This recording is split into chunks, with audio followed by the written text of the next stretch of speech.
ಇರೋಣ ಇರೋಣ ಇರೋಣ, ಒಂದು ನಿಮಿಷ ಇರೋಣ. ನೋಡ್ರಿ, ನೀವು ಬಂದಿದ್ರ, ಖುಷಿಗೆ ಬಂದಿದ್ರ. ದೊಡ್ಡವರು, ದೇವ್ರ ಸಮಾನ ಆದಂಥವ್ರು ಗುರುಜಿಗಳು ಮಾತಾಡ್ಬೇಕಾದ್ರೆ ದಯಮಾಡಿ 2 ನಿಮಿಷ ಕಾಲಾವಕಾಶ ಕೊಡಬೇಕು. ತಾವು ಹಿಂಗೆ ಕಿರ್ಚ್ತಾ ಇದ್ರಣ್ಣ, ತಪ್ಪಾಗುತ್ತೆ. ದಯಮಾಡಿ ಅಣ್ಣ, ಅಣ್ಣ ದಯಮಾಡಿ, ನಿಮ್ಮ ಕಾಲುಗಳಿಗೆ ಮುಗಿತೀನಿ ಇಲ್ಲಿಂದಾನೆ. ದಯಮಾಡಿ 2 ನಿಮಿಷ ಸ್ವಲ್ಪ ಸುಮ್ಮನೆ ಇರಬೇಕು. ಆದಿಚುಂಚನಗಿರಿಯ ಜಗದ್ಗುರು ಮಹಾಸ್ವಾಮಿಗಳವರಲ್ಲಿ ಗೌರವ ಸಲ್ಲಿಸಿ, ಶೇಖರ್ ಸ್ವಾಮೀಜಿಯವರೇ,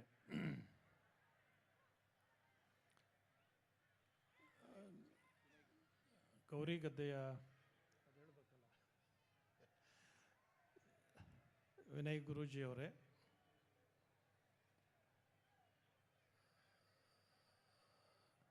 ನಿಮ್ಮೆಲ್ಲರ ಪ್ರೀತಿಯ ದರ್ಶನ್ ಅವರ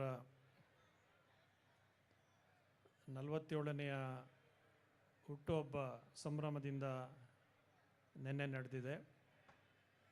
ಅದರ ಮರುದಿನ ಅವರು ಕಲಾಕ್ಷೇತ್ರಕ್ಕೆ ಪ್ರವೇಶ ಮಾಡಿ 25 ವರ್ಷಗಳು ಆಗಿರುವುದರ ನೆನಪಿಗಾಗಿ ನಿಮ್ಮ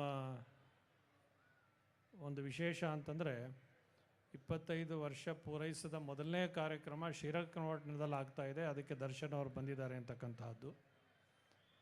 ಕಲಾಕ್ಷೇತ್ರಕ್ಕೆ ಕರ್ನಾಟಕದ ಕಲಾವಿದರ ಕೊಡುಗೆ ಅಪಾರವಾದಂತಹದ್ದು. ಇಲ್ಲಿ ಹಿಂದೆ ಆಗಿ ಹೋದಂತಹ ರಾಜ್ಕುಮಾರ್ ಅವರು ಇರ್ಬೋದು, ಅಂಬರೀಷ್ ಅವರು ಇರ್ಬೋದು, ವಿಷ್ಣುವರ್ಧನ್ ಅವರು ಇರ್ಬೋದು, ಅವರೆಲ್ಲ ಮನೆ ಮಾತಾಗಿದ್ದಂಥವರು.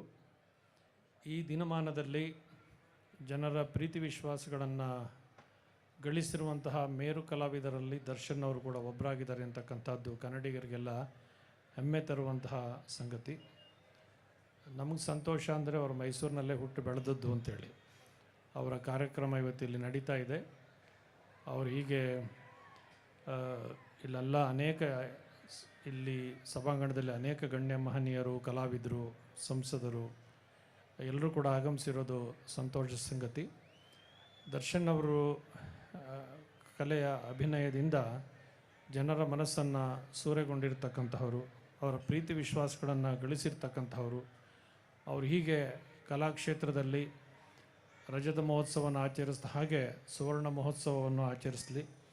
ಮುಂದಿನ ದಿನಗಳಲ್ಲಿ ಇನ್ನೂ ಜನರ ಮೇಲೆ ಅಂತಹ ಒಂದು ವಿಶೇಷವಾದ ಪ್ರಭಾವದಿಂದ ಅವರಲ್ಲಿ ಇನ್ನೂ ಕಲಾ ಪ್ರೇಮ ಬೆಳೆದು, ಕಲಾವಿದರ ಬಗ್ಗೆ ಅಭಿಮಾನ ಬೆಳೆದು, ಕಲಾವಿದರನ್ನು ಪ್ರೋತ್ಸಾಹಿಸುವಂತಹ ಮನೋಭಾವ ಬೆಳೀಲಿ ಅಂತನ್ನುವ ಆಶಯವನ್ನು ವ್ಯಕ್ತ ಮಾಡಿ, ಭಗವಂತನ ಕೃಪೆ ಅವರಿಗೆ ಸದಾಕಾಲ ಇರಲಿ ಅಂತ ಹಾರೈಸಿ 2 ಮಾತು ವಿರಾಮ ಕೊಡ್ತೀನಿ.